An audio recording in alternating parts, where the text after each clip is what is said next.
தியானத்திற்காக தேவன் நமக்கு தந்த வேத வசனம் நியாயாதிபதிகள் 6வது அதிகாரம் 12வது வசனம். கர்த்தருடைய தூதனானவர் அவனுக்கு தரிசனமாகி, பராக்கிரமசாலியே, கர்த்தர் உன்னோடே இருக்கிறார் என்றார். கிறிஸ்துவுக்குள் பிரியமானவர்களே, பராக்கிரமசாலி அப்படின்னா பயம் இல்லாம தைரியமா எதிர்கொள்பவன் அப்படின்னு அர்த்தம். இங்க தேவன் கிதியோனை பார்த்து பராக்கிரமசாலியே அப்படின்னு அழைக்கிறாரு. அதத்தான் இந்த வசனத்துல நம்ம வாசிக்கிறோம். ஆனா இத கேட்ட கிதியோன் தன்னை சுத்தி பார்க்கிறான். தேவன் என்ன அழைச்சிருக்க மாட்டாரு, நானே ஒரு ஏழை குடும்பத்துல பிறந்தவன், என்கிட்ட ஒன்றுமே இல்ல, என் வீட்டுல நான் தான் ரொம்ப சிறியவன், என்ன பார்த்து யாரு பராக்கிரமசாலின்னு கூப்பிடுவாரு அப்படின்னு சொல்லிட்டு சுத்தி பாக்குறான். ஏன் அப்படின்னா கிதியோன் தன்னை பலவீனமானவனாக, முற்றிலும் தோற்கடிக்கப்பட்டவனாக நினைச்சிருந்தான். ஆனா தேவன் கிதியோனை குறிச்சு நினைச்சிருக்கிறது என்ன அப்படின்னா, பராக்கிரமசாலி, எதையுமே பயம் இல்லாம எதிர்கொள்ளும் தைரியம் உடையவன், முற்றிலும் ஜெயம் கொள்பவனாக பார்த்தாரு. இங்க நான் உங்களை பார்த்து ஒரு கேள்வி கேட்கிறேன். நாம எதை விசுவாசிக்க போகிறோம்? நம்முடைய சூழ்நிலையில நம்மளை குறிச்சு நாம நினைச்சிருக்கிற விஷயங்களையா, இல்ல தேவன் உங்களை குறிச்சு என்ன சொல்றாரு அப்படிங்கறதையா? எதை நாம விசுவாசிக்க போறோம்? நம்முடைய சூழ்நிலையில நம்ம பலவீனமா உணரலாம். ஆனா தேவன் உங்களை பார்த்து பராக்கிரமசாலியே, பலவானே அப்படின்னு அழைக்கிறாரு. எல்லாவற்றையும் நீங்க தோத்து போனது மாதிரி உணரலாம். ஆனா உங்களை தேவன் இன்றைக்கு ஜெய வீரனா அழைதலாம். ஒருவேளை நீங்க எதையாவது குறிச்சு பயப்பட்டு கொண்டே இருக்கலாம். ஆனா தேவன் இன்றைக்கு உங்களை தைரியசாலியே அப்படின்னு அழைக்கிறாரு. தீர்க்க தரிசனமாக இதை கேட்டுக்கொண்டிருக்கிற உங்களுக்கு தேவன் இன்றைக்கு கொடுக்கிற வார்த்தை, பராக்கிரமசாலியே. நீங்க கடன்பட்டு பயங்கர வேதனையில இருக்கலாம். தேவன் உங்களை செழிப்பானவர்களாக பார்க்கிறாரு. வியாதியில பலவீனப்பட்டு இருக்கலாம். தேவன் உங்களை சுகமடைந்தவராக பார்க்கிறாரு. நீங்க ஏதோ ஒரு கெட்ட பழக்கத்துக்கு அடிமையாகி கஷ்டப்பட்டு இருக்கலாம். எவ்வளவோ வருடங்கள் முயன்றோம் அந்த கெட்ட பழக்கத்துல இருந்து வெளியில வர முடியாம இருக்கலாம். ஆனா இன்றைக்கு தேவன் உங்களை விடுதலையானவராக பார்க்கிறாரு. நீங்க எதுலயோ குறைவுபட்டிருக்கலாம். தேவன் உங்களை சம்பூரணராக பார்க்கிறாரு. நீங்க இன்றைக்கு தேவன் உங்களை குறிச்சு என்ன நினைக்கிறாரோ, என்ன பார்க்கிறாரோ அது கூட ஒத்து போனீங்க அப்படின்னா உங்க சூழ்நிலை எப்படி இருந்தாலும் அது இப்பொழுது மாற்றப்படும். தேவன் உங்களை குறிச்சு என்ன நினைச்சிருக்கிறாரோ அது உங்க வாழ்க்கையில இப்போதே நடைபெறும். ஆமீன் சொல்லி பெற்றுக்கொள்ளுங்கள் பிரியமானவர்களே. ஜெபிப்போமா. எங்கள் அன்பின் பரலோக தகப்பனே, இன்று முழுவதும் என்னையும் என் குடும்பத்தில் இருக்கிற ஒவ்வொருவரையும் பாதுகாத்தீங்கப்பா. நன்றியோடு துதிக்கிறோம், ஸ்தோத்தரிக்கிறோம்.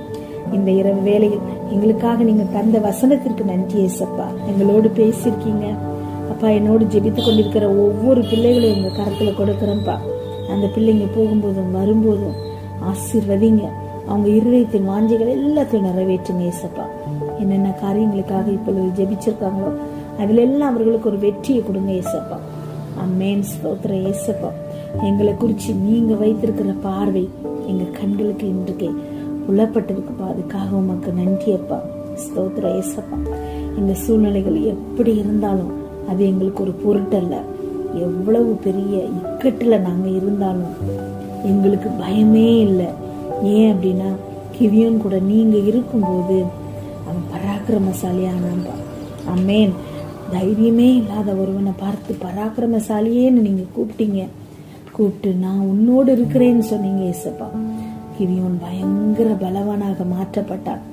இன்றைக்கு என்னோடு ஜெபித்து கொண்டிருக்கும் இந்த பிள்ளைகளை பார்த்து நீங்க சொல்றீங்க ஏசப்பா, அவங்க சூழ்நிலை முக்கியம் இல்ல, அவங்கள குறிச்சு என்ன நினைச்சிருக்காங்கிறது முக்கியம் இல்ல, நீங்க அவங்களை எப்படி பார்க்கீங்க அப்படிங்கறது மட்டும்தான்ப்பா இங்க முக்கியம். ஒவ்வொருத்தரையும் ஜெயவீரனா நீங்க பாக்குறீங்கப்பா. எங்கேயுமே தோற்று போகாம எல்லா காரியங்களையும் வெற்றி பெறுபவர்களாக நீங்க பாக்குறீங்கப்பா. அதற்காக உமக்கு நன்றி அப்பா. ஒவ்வொரு பிள்ளைகளையும் நீங்க எப்படி அழைத்திருக்கிறீங்களோ அப்படிதான்ப்பா அவங்க வாழ்க்கையில நடக்க போகுது. இயேசுவின் நாமத்துல விடுதலைப்பட்டவர்களாக பாக்குறோம்ப்பா. எந்த கெட்ட பழக்கத்துல இருந்தாலும் இதை எப்படியாவது என்னை விட்டு நீக்கும்னு சொல்லி எவ்வளவோ முறை ஜெபிச்சோம், எவ்வளவோ முறை முயன்றோம். முடியாத அந்த கெட்ட பழக்கத்துல இருந்து இன்றைக்கு இந்த பிள்ளைகள் விடுதலை ஆகிறமைக்காய் நன்றி ஏசப்பா. ஆமேன் ஸ்தோத்திரம் ஏசப்பா. ஏதோ தொடங்கி 2 மாசம் 3 மாசம் அந்த கெட்ட பழக்கத்திலிருந்து விடுதலையாகி மறுபடி அதில் விழுறாங்கப்பா. எத்தனை முறை இடறி விழுந்தாலும் தூக்க வல்லவராக நீங்க இருக்கீங்கப்பா. உங்களுடைய கிருபை எங்களோடு இருக்கிறமைக்காக நன்றி ஏசப்பா. இந்த பிள்ளைகளை குனிந்து அப்பா கரத்தை நீட்டி நீங்க தூக்கி விடுறீங்கப்பா. இந்த கெட்ட பழக்க வழக்கங்கள்ல இருந்து முழுமையான நிரந்தரமான விடுதலை இன்றைக்கு இந்த பிள்ளைகள் அனுபவிக்க போகிறாங்கப்பா. நன்றி அப்பா, ஸ்தோத்திரம் ஏசப்பா. விடவே முடியாதுன்னு நினைச்சிட்டு இருந்த விஷயம் இது என் வாழ்க்கையில எப்ப என்னை விட்டு அகலும் அப்படின்னு நீங்க ஆசைப்படுற விஷயம் இன்றைக்கு உங்க வாழ்க்கையில நடக்க போகுது. இந்த கெட்ட பழக்கத்துல இருந்து விடுதலை ஆவதற்காக எவ்வளவு முயற்சிகள் நீங்க செஞ்சிருக்கலாம், எல்லாமே ஃபெயிலியர் ஆயிருக்கும். இன்றைக்கு உங்க சுய முயற்சியில அல்ல, தேவன் உங்களோடு இருப்பதனால், நீங்க பராக்கிரமசாலியாக இருப்பதனால், உங்களை பிடிச்சி ஆட்டுகிற அந்த விஷயத்துல இருந்து அப்பா நீங்க விடுதலை ஆகிறமைக்காய் நன்றி ஸ்தோத்திரம் ஏசப்பா. ஒவ்வொரு பிள்ளைகளும் இன்றைக்கு விடுதலை ஆகிறாங்கப்பா. என்ன மாதிரியான பிரச்சனையாக இருந்தாலும் சரி, என்ன மாதிரியான கெட்ட பழக்கமாக இருந்தாலும் சரி, இன்றைக்கு இந்த பிள்ளைகளுக்கு நீங்க விடுதலை கொடுக்குறீங்க ஏசப்பா. அவங்க இருதயத்துல அவங்களை குறித்து நீங்க வைத்திருக்கிற திட்டம் அவங்களுக்கு தெரியப்படுத்தினமைக்காய் நன்றி ஏசப்பா. அவங்களை நீங்க எப்படி அழைத்திருக்கீங்கிறத அவங்களுக்கு தெரிஞ்சமைக்காய் இன்றைக்கு நன்றி ஏசப்பா. ஆமேன். அவங்க உணர்வுல ஒரு மாற்றம், அவங்க இருதயத்துல ஒரு சமாதானம், அவங்க நடக்கையில ஒரு நீதி நியாயம் இன்றைக்கு வெளிப்பட போகுது ஏசப்பா. அவங்களுக்காக நீங்க வைத்திருக்கிற திட்டத்துக்கு நேராக முழுவதுமா இந்த பிள்ளைகளை ஒப்பு கொடுக்குறோம் ஏசப்பா. இந்த பிள்ளைங்க போகும்போது வரும்போது ஆசீர்வதிங்க. ஆமேன். இன்று இரவு தூங்கும்போது சுகமான உறக்கத்தை கொடுங்க, நல்ல சொப்பனங்களை கொடுங்கப்பா. விட்டு சுற்றும் ரத்தத்தை தெளிக்கிறோம். அதிலிருந்து புறப்படுகிற வல்லமை எல்லா தீங்கு பொல்லாப்பு பொறாமை எரிச்சல் கெட்ட ஆவிகள் பில்லி சுனிய மந்திர சேவனை பாவம் சாபம் நோய் விபத்து எல்லாவற்றிலிருந்து அவங்களை விடுதலைப்படுத்துறமைக்காய் நன்றி ஏசப்பா. நாளை காலை எழுந்திருக்கும் போது புதிய கிருபையால் தாங்குங்க.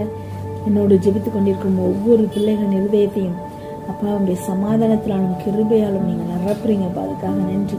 இயேசு கிறிஸ்துவின் நாமத்தில் ஜெபம் கேளும் நல்ல பிதாவே, ஆமென். இயேசுவே உங்க இரத்தத்தில் வல்லமை உள்ளது, இயேசுவே உங்க இரத்தத்தில் மகிமை உள்ளது, இயேசுவே உங்க இரத்தத்தில் வல்லமை உள்ளது, இயேசுவே